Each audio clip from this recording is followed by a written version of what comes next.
নমস্কার, পরিক্রমণ বৃত্তান্ত চ্যানেলে সবাইকে স্বাগত জানাই।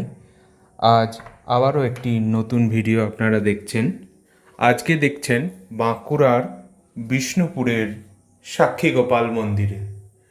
বিষ্ণুপুরের বিখ্যাত মন্দির আপনারা সকলেই জানেন, যেমন মদনমোহন মন্দির, রাসমঞ্চ, রাধালালজি মন্দির ইত্যাদি। কিন্তু বিষ্ণুপুর শহরেরই একটু প্রান্তে অবস্থিত এই সাক্ষীগোপাল মন্দির, এর কথা সাধারণভাবে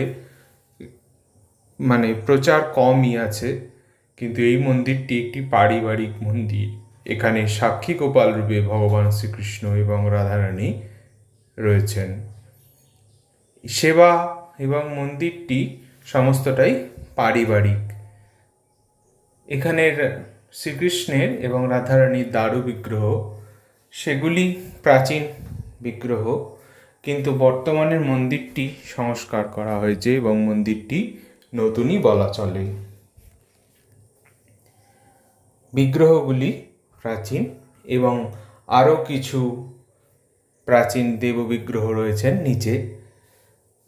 সাক্ষীগোপালজি, উড়িষ্যায় যেমন সাক্ষীগোপালের কাহিনী আছে, সেই রকমই সেখান থেকে অনুপ্রাণিত হয়েই এখানকার বাঁকুড়ার সেবায়িতরা এই সাক্ষীগোপাল নামকরণ করে ভগবান শ্রীকৃষ্ণের পূজা করতে থাকেন।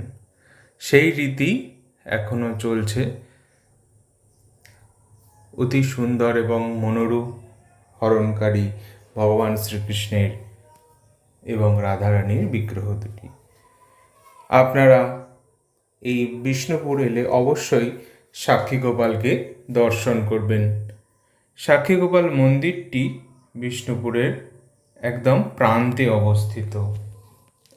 পরিক্রমণ বৃত্তান্ত চ্যানেলে এরকম নতুন নতুন ভিডিও দেখার জন্য চ্যানেলটিকে শেয়ার এবং সাবস্ক্রাইব করুন এবং বেল আইকনটি প্রেস করে সবার আগে নোটিফিকেশান পেয়ে যান।